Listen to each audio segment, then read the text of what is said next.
Pensar filosóficamente. ¿Se puede pensar filosóficamente desde la filosofía? Sí, se puede pensar filosóficamente. En realidad se puede pensar filosóficamente porque se puede pensar, digamos, como una premisa básica. Obviamente sí, necesitamos herramientas. Ahí ustedes me dicen si está bien o no, yo me voy alejando y me voy moviendo.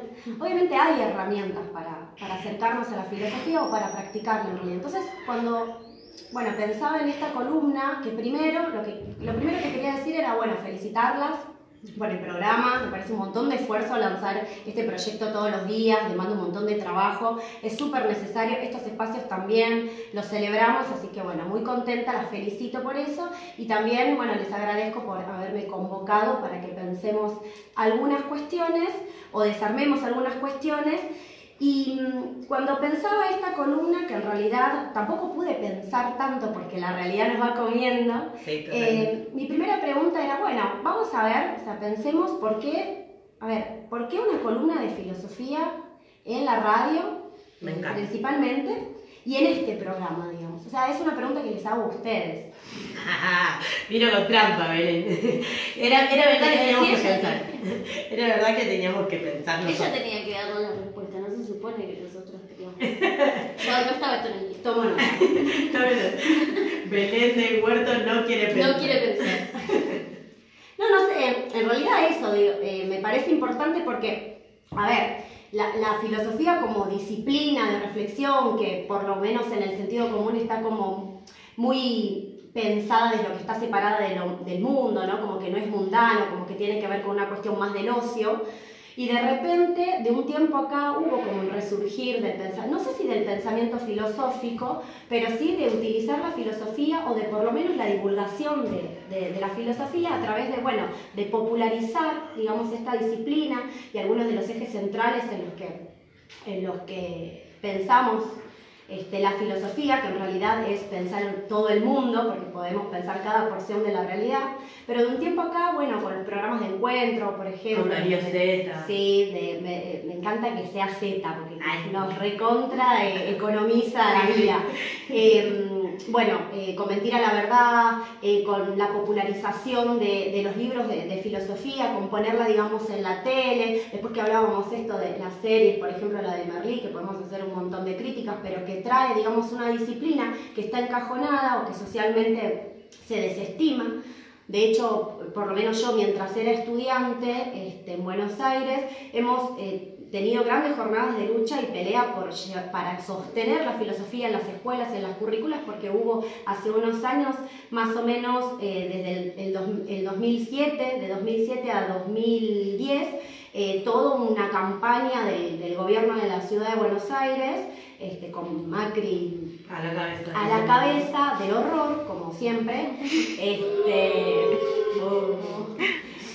juro, ¿sí? Con puchero y todo. Para sacar de las currículas la filosofía, y de las currículas en realidad de la educación secundaria, porque parece que no tiene utilidad, que no sirve para nada. Entonces digo, de repente en la tele, de repente en las series, de repente casi en el cine, ahí se están popularizando nombres de filósofos y de filósofas, ¿no? Películas, ¿no? También como la de Hipatia de Alejandría, que a mí me encanta, esa peli Ágora que se llama, que recorre, digamos, toda la visión de la filosofía y el comienzo de la filosofía helenística, en realidad, neoplatónica. Entonces digo, ¿por qué querrán, no? De la época de Grecia, digamos, o sea, de los inicios, sí. Que retoma un poco la historia de la biblioteca de Alejandría, ¿no? Cómo, digamos, se fueron quemando todos los compilados de los griegos, cómo la terminan, digamos, apedrando a Hipatia, porque en realidad la mata el machismo y la mata la religión, porque, hoy era mujer, era maestra y no era cristiana, básicamente. Pero eso puede ser otro tema aparte. Entonces yo me preguntaba, ¿por qué filosofía no en la radio, en este espacio, que no me están contestando? Pero no importa. Yo creo que voy a tratar de tirar una respuesta que convenza. Creo que la convocatoria y cuál va a ser la idea de esta columna es cómo podemos hacer para desarrollar esta disciplina y pensarnos y tomarnos el detenimiento, porque eso viene un poco el programa, ¿no? A detener un poco la realidad y a que no sea irreflexivo todos los días, sino que todos los días tengamos un momento, digamos, para pensar en qué estamos, en dónde estamos, y creo que es un trabajo que nos debemos y que tenemos que desarrollar y apostar a que la filosofía también nos puede dar herramientas para discutir lo cotidiano, ¿no?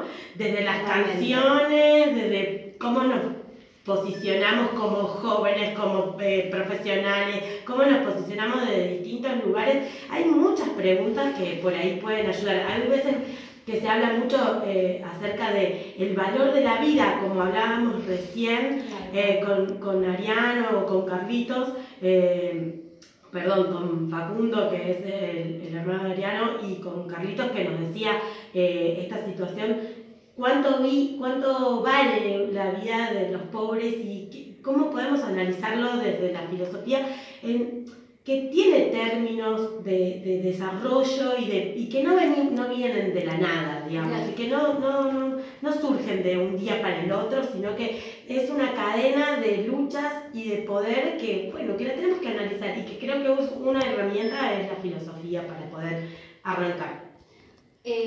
Para mí me parece que está bueno en estos espacios es para también pensar más allá, obviamente, de las cadenas de poder y no sé, para analizar la realidad de distintos puntos, puede ser uno también la filosofía, es también pensar el fin. Para mí, digo, ¿por qué hacemos esto? El fin de por qué visibilizar una realidad que está escondida, por qué ninguno de estos casos, por ejemplo, los que contamos acá, salió en los grandes medios, por ejemplo, de Tucumán, ¿no?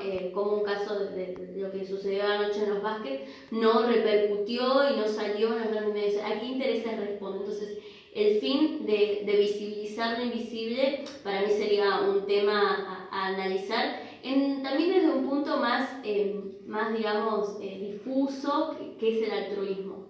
Por ahí el altruismo, no sé, se puede hablar y hablar en un montón de ámbitos, pero no sé si se practica. Bueno, en este caso es obviamente que no se practica, pero me parece que hay que volver al altruismo como un valor genuino y como un valor que más allá de que uno es un medio de comunicación y demás, tiene que responder ese altruismo de alguna manera. Bueno, genial, porque buenísimo. Me encanta la respuesta porque viene 10 felicitado, como en la primaria. No, me encanta porque viene en sintonía con un poco de lo que quería proponer, ¿no? Como si abrimos una columna de filosofía, justamente viene primero con este objetivo de poder acercar a la realidad una disciplina, porque sí sabemos que estamos diferenciados de la ciencia, no es una ciencia la filosofía, puede ser un montón de cosas, esa es una gran pregunta también, pero en principio como una disciplina que se acerque un poco más a la realidad, como ustedes dicen. Y la palabra herramienta está buenísimo porque también tenemos esa lectura de la filosofía como herramienta. No sé, así como para ir recopilando todo lo que decían ustedes y en el marco de lo que quería decir, volviendo a los orígenes, ¿no? Bueno, hay una tesis de Bernard, ¿ahí se escucha? Pues, ¿no? Sí. Que dice que los griegos lo inventaron todo, ¿no? Y las griegas. Y yo estoy totalmente de acuerdo con eso, porque en realidad, aparentemente, los griegos y las griegas fueron y son más contemporáneos que nosotros, o mucho más piola que nosotros, de hecho, mucho más anarquistas y más progresistas que esta realidad social que vivimos en el siglo XXI. Me sorprende. Pero es así, porque en realidad la historia va siendo, el oscurantismo llevó a que se pierdan un montón de saberes e ideas, y el tradicionalismo también opacó un montón de cuestiones que tenían que ver más con las libertades, ¿no? O sea, la filosofía como nace, no tenemos siempre la misma historia, ¿no? De la etimología, de filos, ¿no? Como filo, amor, Sofía, sabiduría. Ahí está. Y que ese filos también viene de filía, porque no tiene, digamos, como un significado solo, esa filía como la amistad, ¿no? O sea, la filosofía servía para acercarnos, para debatir en el ágora, más allá de la cuestión de clase, porque no existía el marxismo y el comunismo en Grecia, sí nos ponía, nos acercaba. Entonces esa filosofía, así como para contestarle acá a la compañera, más que dar respuestas, era la búsqueda incansable, es la búsqueda incansable de un conocimiento, de un saber, y ese es el amor, la búsqueda, ¿no? La búsqueda constante. Y no era la búsqueda porque sí, si era una práctica de ocio, que está muy vinculada, ¿no?, al intelectual que está solo, o a la intelectual sola en la biblioteca, en la Grecia antigua tenía también este carácter de una forma de vivir. O sea, la filosofía es una forma de vivir y es práctica. Y es práctica porque me deja a mí entender la realidad. Pasaron siglos donde la filosofía fue tomando otras utilidades también, ¿no? No hay una definición única, por suerte. Y estas utilidades fueron políticas, fueron prácticas, fueron éticas, fueron más como cuerpos teóricos que se fueron armando y que fueron legitimando la realidad, en clave no solo de practicarla, sino de legitimarla. Entonces hay como un vacío ahí, y ahí nos queda como la dicotomía, bueno, ¿qué vamos a hacer? Vamos a teorizar para reafirmar una realidad y teorizarla, o vamos a utilizar la filosofía como herramienta para deslegitimar o desarmar, desarticular, desnaturalizar todo esto que fue construido. Y ahí es donde tomo lo que ustedes dicen, por lo menos mi propuesta es, a partir de tomar algunos conceptos de la filosofía, poder interpretar esa realidad, esa utilidad como interpretación de la realidad que nos sirva también para transformarla, ¿no? Que es lo que después el marxismo trajo y empezó a romper con la utilidad de la filosofía, que la da vuelta. Bueno, sí, todo muy bien con el mundo de las ideas, hemos teorizado todo, la filosofía está para transformar la realidad. Entonces, en ese sentido... Para hacerse esas preguntas claves de cómo transformar y desarmar. Sí, y a partir de preguntas que empiezan a desnaturalizar también las mismas respuestas que va dando la filosofía, ¿no? Porque ahí hay como una discusión o un debate entre, bueno, parece que entonces la filosofía tiene la respuesta de todas las cosas y en realidad es un constante preguntarse y repreguntarse para seguir rompiendo. Tiene la pregunta de todas las cosas. Es la pregunta de todas las cosas y la pregunta de la pregunta que va rompiendo constantemente. O sea, puede ser, es insoportable al mismo tiempo, pero es reveladora. Entonces, como ustedes decían eso, yo escuchaba lo que venían hablando antes y cómo venían como planteándolo, esta realidad que oculta, estas construcciones de la realidad, del saber. Y en ese sentido a mí me parece que entre las varias respuestas que se dieron sobre la utilidad de la filosofía, me parece que como propuesta la primera es la de la transformación, ¿no? Que es como más marxista, pero esa transformación... A mí también. No, pero vamos por más. Porque también el marxismo tiene como sus cosas, ¿no? Esa transformación está vedada por una cuestión ideológica, como todo en la vida. Por eso cuando las escuchaba y hablaban de la problemática de la ley de salud sexual y procreación responsable, lo que nos está pasando con la ley de educación sexual integral también en las escuelas, o los y las docentes que nos están como persiguiendo y hostigando mucho con esta temática. Y uno de los argumentos más fuertes es: ustedes quieren imponer una ideología de género, ¿no? Y no hay fuera de la ideología. Foucault dice, no hay fuera del poder. O sea, no es que está el poder ahí arriba y estamos todos abajo. Hay que romper con esa visión también jerárquica de la vida. Nosotras somos resistencia en este mundo. Y ese poder existe, pero existe también porque estamos resistiéndolo. O sea, estamos debatiendo todo el tiempo redes de poder, ¿no? No un poder que está ahí como el monarca en el medioevo. Y entonces, en segunda instancia, para poder transformar esa realidad, es muy interesante lo que dicen Deleuze y Guattari, que nos dicen en esta pregunta, en un libro que dice ¿qué es la filosofía? Que es esa pregunta de mierda que nos hacemos todo el tiempo, porque en realidad nadie va a poder responder. Ellos hacen como una propuesta muy interesante, porque en realidad la filosofía, decir lo que quieras, pero es creadora de conceptos. Claro. Creadora de conceptos que interpelan e interpretan una realidad, como lo hace el arte y como lo hace la religión. Y en ese sentido, esa creación de conceptos a nosotros nos ayuda para nombrarnos, para posicionarnos y para poder resistir a estas redes de poder. Y en ese sentido, para mí, la mejor potencia iluminadora que tiene la filosofía es poder crear redes de pensamiento que no son solamente cuestionadores, desnaturalizantes o que desarman la teoría y que le quitan el velo a las ideologías. Porque está mal la ideología, no está mal la ideología. Lo que está mal es suponer que algunas se imponen frente a otras. Entonces retomo esto que ustedes decían un poco del poder. Van un poco más allá de Deleuze y Guattari y nos hablan del pensamiento rizomático, que para mí es la primera apuesta que tiene que tener un pensamiento filosófico. ¿Qué sería un pensamiento rizomático? ¡Ay! Chan, ese era Bueno, se cortaba. No, el rizoma, en realidad, Deleuze y Guattari lo toman. Me voy a correr un poco como las quiero ver. El rizoma lo toman Deleuze y Guattari, que es un concepto en realidad para nombrar un concepto biológico que nombra tallos y raíces que crecen abajo de la tierra, pero que crecen de una forma extraña. O sea, no crecen como una raíz, por ejemplo un árbol. Pensemos en un árbol. El árbol está el tronco, crecen las raíces y el tronco va para arriba, se ramifican las ramas, tenemos las hojas y las raíces van por abajo de una manera como de abajo, ¿no? O sea, de arriba en realidad para abajo y de manera vertical, ¿sí?